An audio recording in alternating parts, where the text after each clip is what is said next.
on continue. Alors maintenant, la question qui va se poser, c'est comment je vais faire pour conclure sur mon lot, c'est-à-dire lorsque j'aurai analysé, par exemple, mes 5 unités d'échantillon. Parce que là, on a vu comment faire pour conclure sur chacune, ça c'est facile. Maintenant, il va falloir prendre en compte, en fait, tous les résultats sur chacune des unités d'échantillon. Alors, pour ça, on va définir 2 autres valeurs. Donc, pour l'instant, on a vu petit m et on a vu grand M.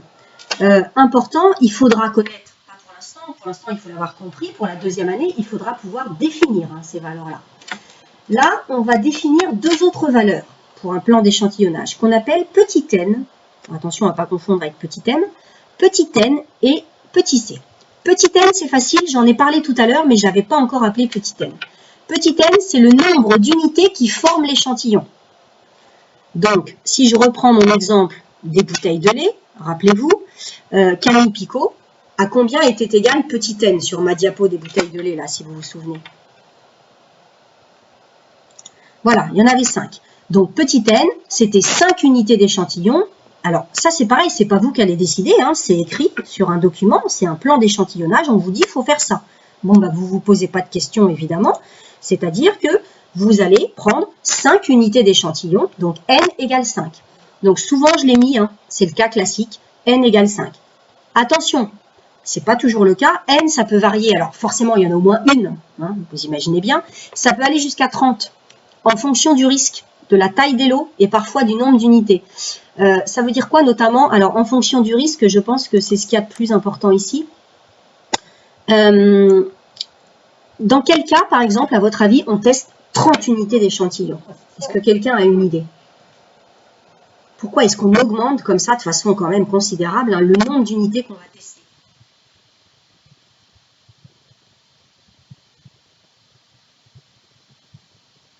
Je me sens seule. Ouais, Lucas.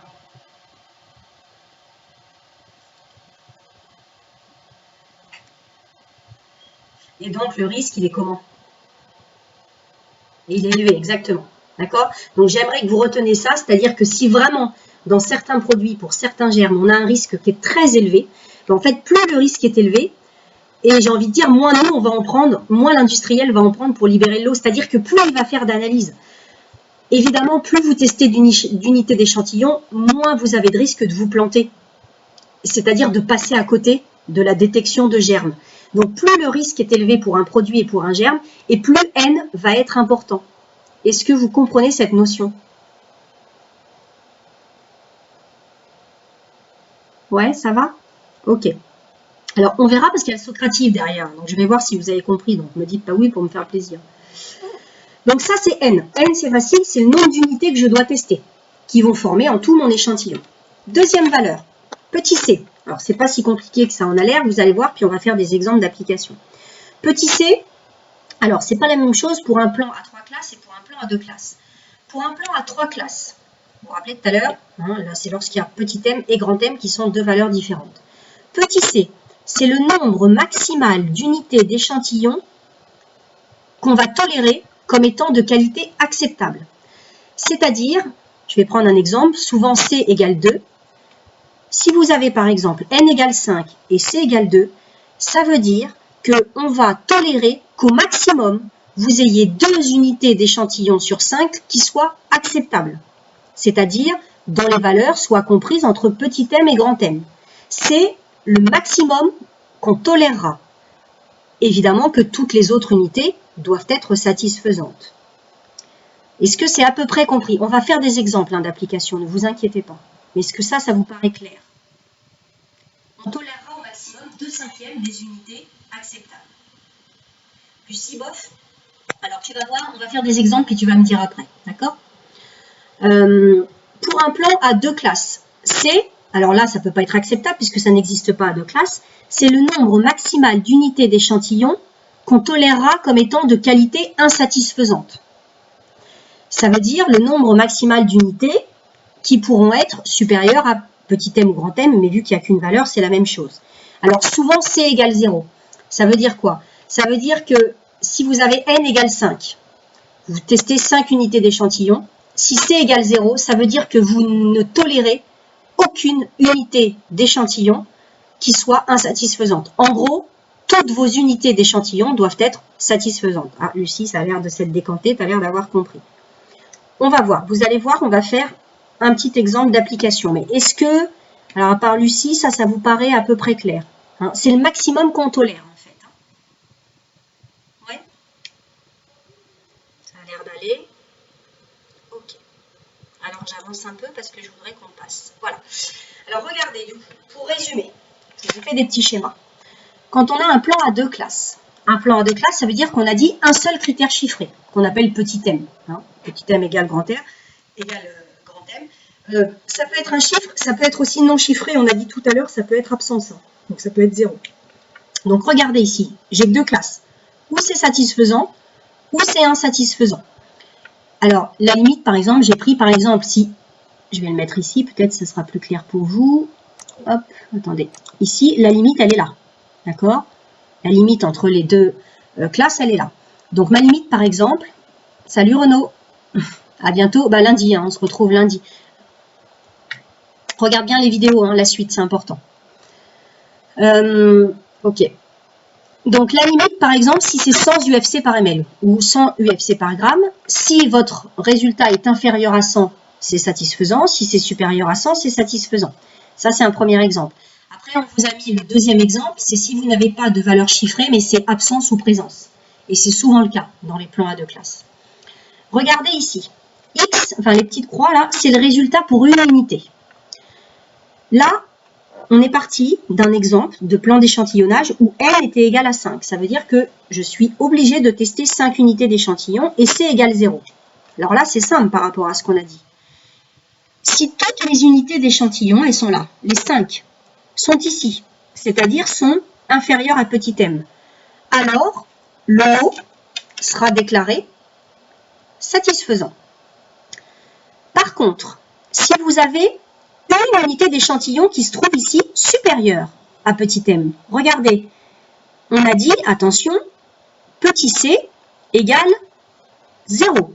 Ça veut dire qu'on ne tolérait aucune unité qui soit insatisfaisante. À partir du moment où vous en avez une, elle est là. À ce moment-là, le lot sera dit insatisfaisant.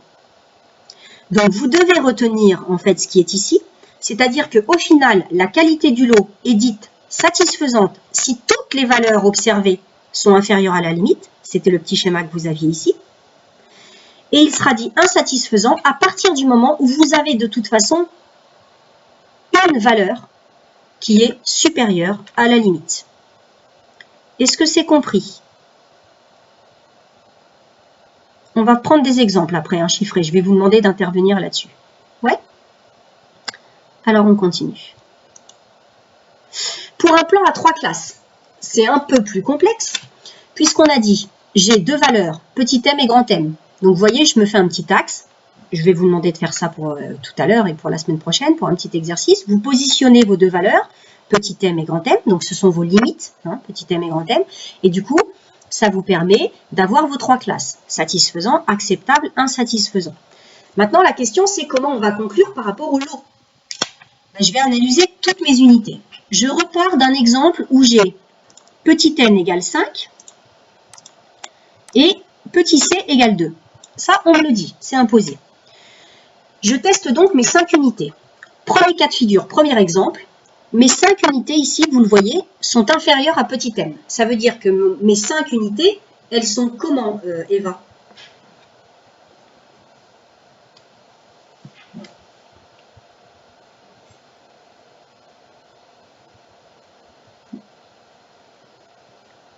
Ton micro marche mal, Eva? Tu peux me l'écrire, sinon? On t'entend pas, Eva. Alors, ici, dans mon premier exemple, je répète, mes 5 unités sont inférieures à petit m. Voilà, donc ça veut dire que mes 5 unités, chacune, sont satisfaisantes. Ben là, c'est facile. Ça veut dire que le lot, au final, il est de qualité satisfaisante puisque toutes les valeurs observées sont inférieures ou égales, hein, ça peut être aussi à petit m. Est-ce que ça, c'est compris, ce premier cas de figure? C'est le cas le plus simple. Hein. On se doute bien que si tout est satisfaisant, ben, au final, mon lot, il est satisfaisant, il n'y a pas de problème. Ça va? Ça a l'air d'aller. Ok. Deuxième exemple. Regardez ici à retenir. On vous dit qu'au final, le lot sera de qualité acceptable si on a au maximum C sur N valeurs qui se situent entre petit m et grand M, mais attention, que le reste des autres valeurs est inférieur à petit m. Ici, vous avez deux exemples d'acceptable. Sur les 5 unités testées, vous en avez 4 dont les valeurs sont inférieures à petit m. Vous en avez une entre petit m et grand M. Or, j'en tolérais jusqu'à 2 sur 5. Ici, j'en ai 1 sur 5 qui est entre petit m et grand M. Alors, je ne peux quand même pas dire que c'est satisfaisant, puisque elles ne sont pas toutes inférieures à petit m, mais néanmoins, je peux dire que le lot, au final, est de qualité acceptable. Même chose ici, si vous regardez, j'ai 3 valeurs qui sont inférieures ou égales à petit m, j'ai 2 valeurs comprises entre petit m et grand M, je suis au maximum de ce qu'on tolère, j'en ai 2 sur 5 comprises entre petit m et grand M, donc le lot est de qualité acceptable.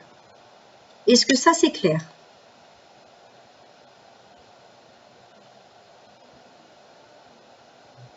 Je regarde si tout le monde les suit toujours, tout le monde est là, ok super. Dernier cas de figure, le lot sera dit de qualité insatisfaisante lorsque une ou plusieurs valeurs observées sont supérieures à grand M. Alors là, c'est clair. À partir du moment où vous avez au moins une valeur supérieure à grand M, peu importe le reste, ce sera de toute façon insatisfaisant. Ou bien, deuxième cas de figure, si vous avez plus que C sur N qui se situe entre petit m et grand M. C'est les deux exemples que je vous ai mis. Regardez ici. 4 unités inférieures ou égales à petit m, mais 1 unité supérieure à grand M. Quoi qu'il arrive, c'est pas bon. Le lot est insatisfaisant. Deuxième cas de figure, 2 unités inférieures ou égales à petit m et 3 unités ici. D'accord? Tout le monde voit bien ça ici. Là, j'ai 3 unités. D'accord? Donc là, j'ai 3 unités qui sont... Mince, pardon, j'en ai 3. Et 3, c'est quoi? Eh bien, 3, c'est supérieur à 2. Jusque-là, je ne vous apprends rien, je pense. 2, c'était le maximum qui était toléré. J'en ai 3. Ça veut dire que là, c'est de qualité insatisfaisante. Au final, le lot est de qualité insatisfaisante. Est-ce que c'est clair? Ouais? Eh bien, on voit ça tout de suite.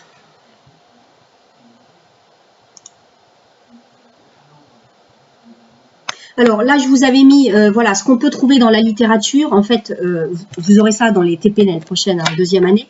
C'est comment se présente un plan d'échantillonnage. Donc, on va vous dire si c'est un critère de sécurité ou un critère d'hygiène. Vous allez avoir la catégorie dans laquelle on recherche. Vous allez avoir le nom du micro-organisme. Et puis, vous voyez, vous allez avoir le plan d'échantillonnage. Donc, on va vous dire petit n égale 1, petit c ici égale 0, petit m, grand M, etc. Si vous regardez le deuxième ici, pour E. coli, dans les crustacés, n égale 5, c égale 2, petit m égale 1 UFC par gramme et grand M égale 10. Voilà, on vous dit tout en fait. Hein, donc ça ne s'invente pas, évidemment. Vous aurez à chaque fois le critère. Oui, Lucie. Vas-y, répète, je n'ai pas entendu. Est-ce que vous pouvez avoir ça? Tu m'as dit... Oui, bien sûr, bien sûr. Ouais, sans souci. Ça fait partie du classique et ça fait même partie de ce qui est très classique à l'écrit, à l'examen à l'écrit. Hein. C'est microbiologie et technologie d'analyse. On va vous demander d'analyser un échantillon. Hein. Donc, c'est vraiment quelque chose de très, très courant. Et je pense que vous, les prochaines, vous n'y échapperez pas aux écrits. Hein. On ne va pas avoir du corona tous les ans. Donc, vous risquez de passer les examens l'année prochaine. C'est pour ça que j'insiste bien sur cette partie-là. Alors, on va faire un exemple. 3 exemples tout de suite. Même. On devrait y avoir 3 diapos qui apparaissent. Ça rame. Non. Voilà. Alors là, c'est vous qui allez bosser.